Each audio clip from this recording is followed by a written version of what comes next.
Hey guys, let's do a tack-it method.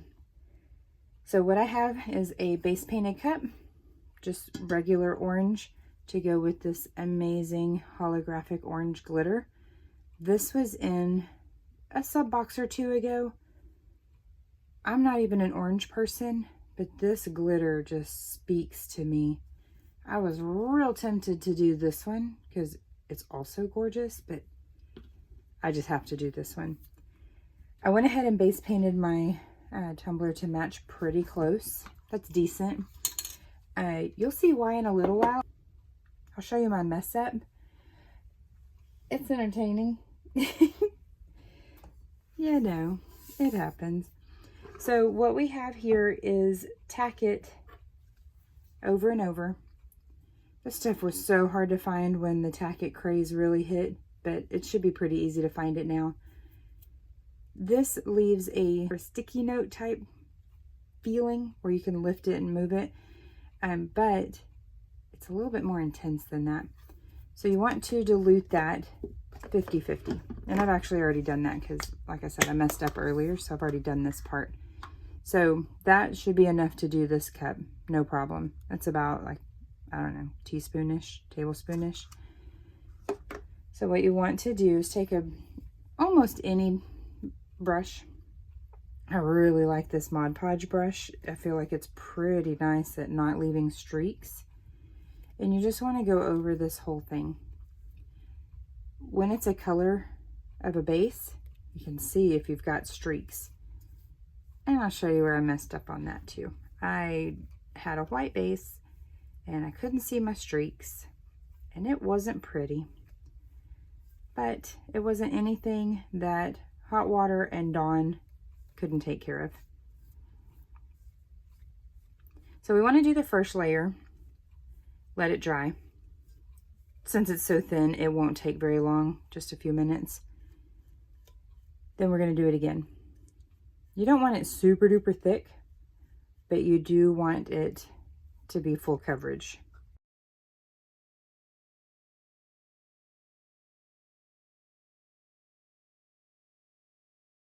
Just like that. I'll come back to it. Nope, I got too many. Yeah, this has a lot more water in it. Yeah, let's get that smoothed out a little bit better.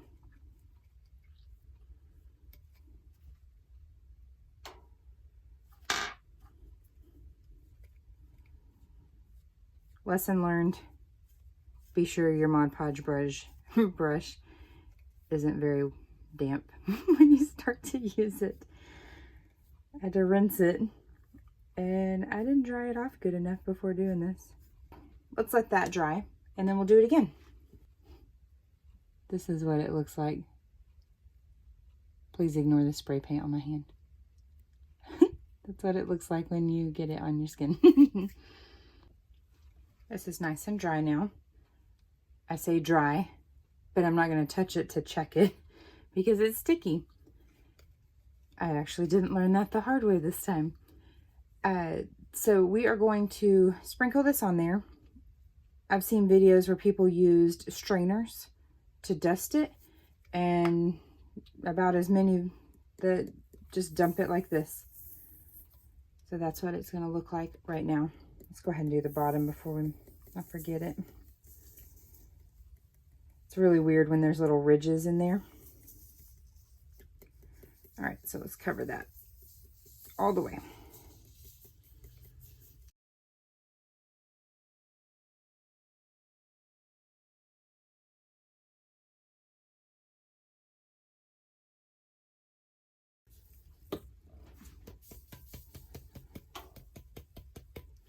So we're going to just knock off all the excess, set the cup aside, and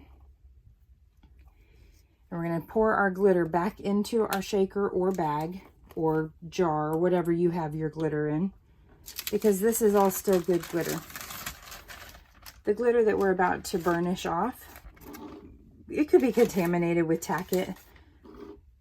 You could toss it. It's not a lot. You're not really losing a lot. Or if you have like kids that play with slime and create slime, it's perfect for that because why not? So we're good there. Now time for the magic. Ooh, it's so exciting. So pushing it down flat, it's called burnishing it. So the point of the Tack-it is to allow that to adhere to it.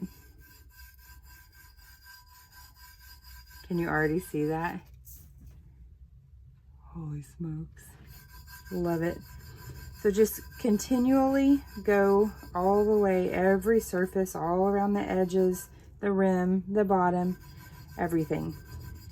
You want to gently rub it. I am barely touching it.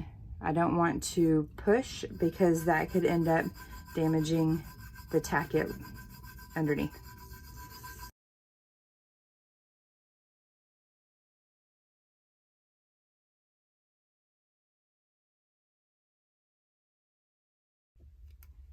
So it has been rubbed down completely. Look at that. Holographic is just amazing. So great. So we're going to just set this aside because I want to show you something else. I will clean up this rim before I do anything else. I'll just take some acetone and go around it because I did get over the edge with the sticky, and I just want it to be a little bit cleaner rim. It's not bad, it's just something I noticed I need to fix. That rainbow is amazing. I want to show you what it looks like with a non-holographic glitter. This is about the same size cut, so it should be a perfect example. I took just a dud piece of a failed project, and I've gone ahead and put the Tack-it on there just like I did the cup. But you can see why holographics are going to be a little bit better idea for the look.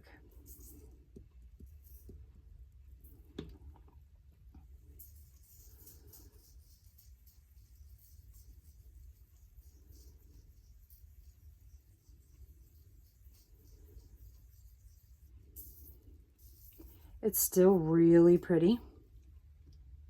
It just doesn't give you that rainbow effect that the others do. A bigger cut may not be so great either because there'll end up being too many gaps in there. So let's do that on this one. I've got bubbly here. It's a pretty good cut.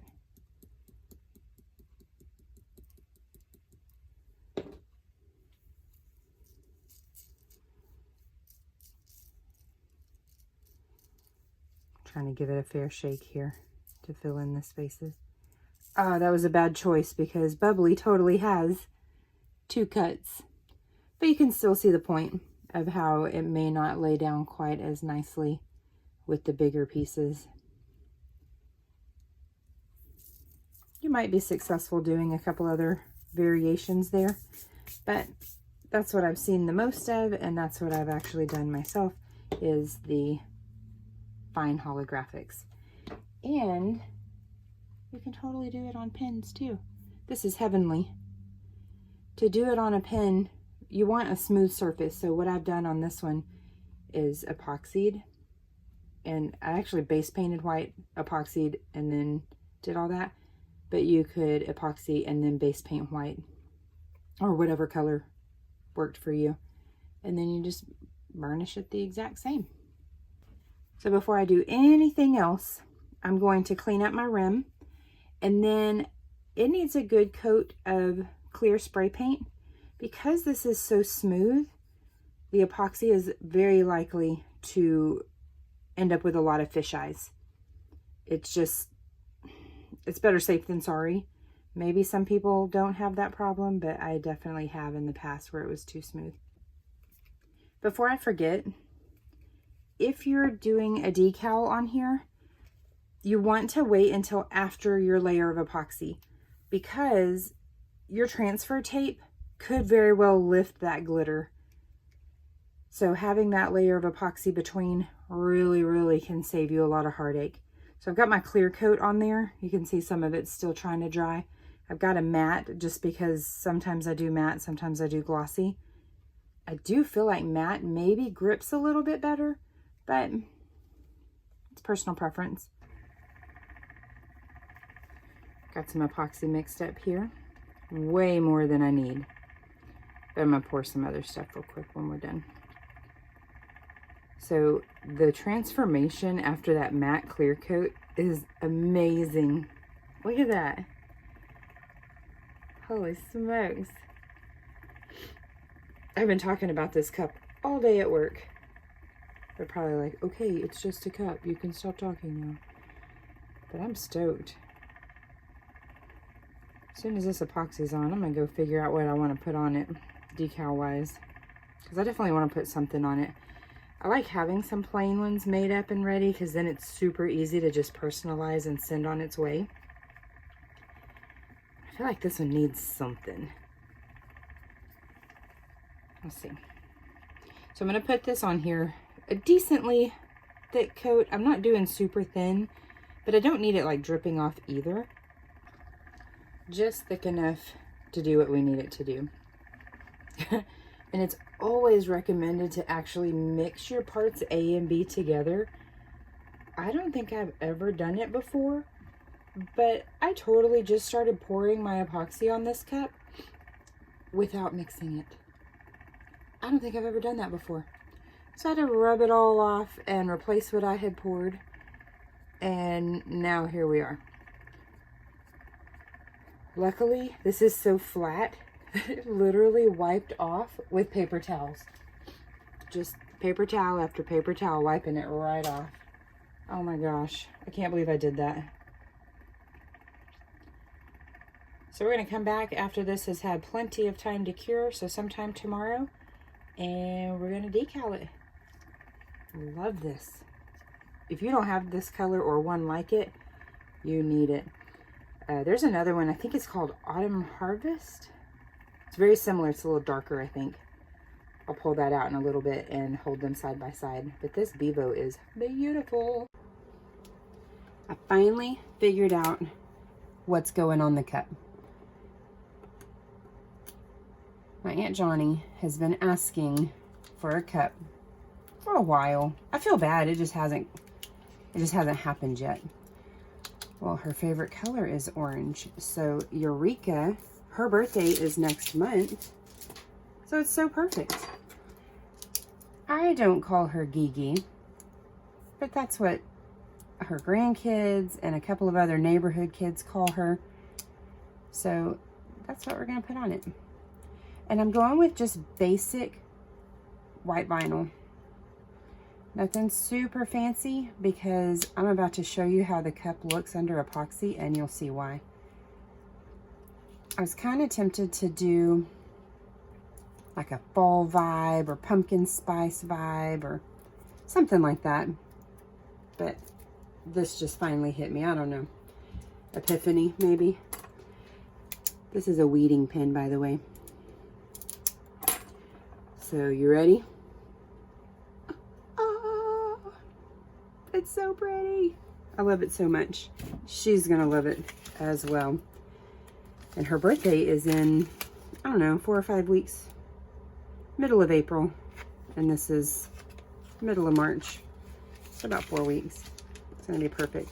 So I've got a piece of transfer tape here. I love this. It came with my oven cleaner, but it is such a great scraper. And when my transfer tape is fresh and like uber sticky, it's magical. It gets a little tougher whenever it loses some of its grip, but overall it's wonderful.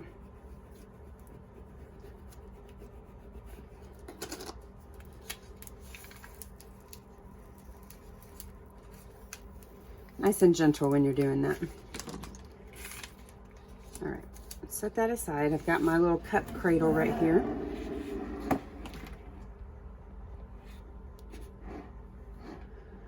I'm just going to center it here.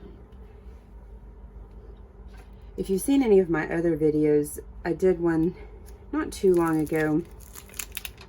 Actually, it might have been August, where I was showing the It was the word Nana going on a Milky Way. This is the same font. I thought that was appropriate since they're sisters.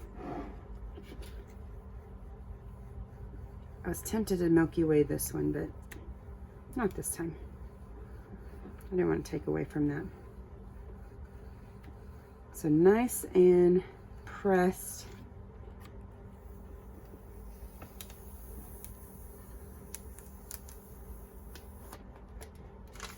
Okay. We are done. That's it. I'm going to do a little bit of UV resin over here. That's a trick that somebody mentioned a while back, and it's very, very handy. But we're all done. But that's holographic glitter done with a Tack-it method. That's a 20 ounce from Stainless Steel Depot. So I'm going to throw some UV resin over here so that I can immediately epoxy and not have to worry about any of these pieces lifting. Stay tuned. I'm going to show you what this glitter looked like on a white base. It was really, really bad. So prepare to be entertained, and you'll see why base matters. Thanks for watching. Y'all have a good one. I'm going to go back on my words on my base paint part of the conversation. So this is what it looks like after being burnished. It's super thin, but because my base paint is white, it's really not letting the color really do its thing. So I'm going to go wash this off and do it again. On these little areas here in between, if your base paint is similarly colored, that's not that big of a deal to have those little gaps.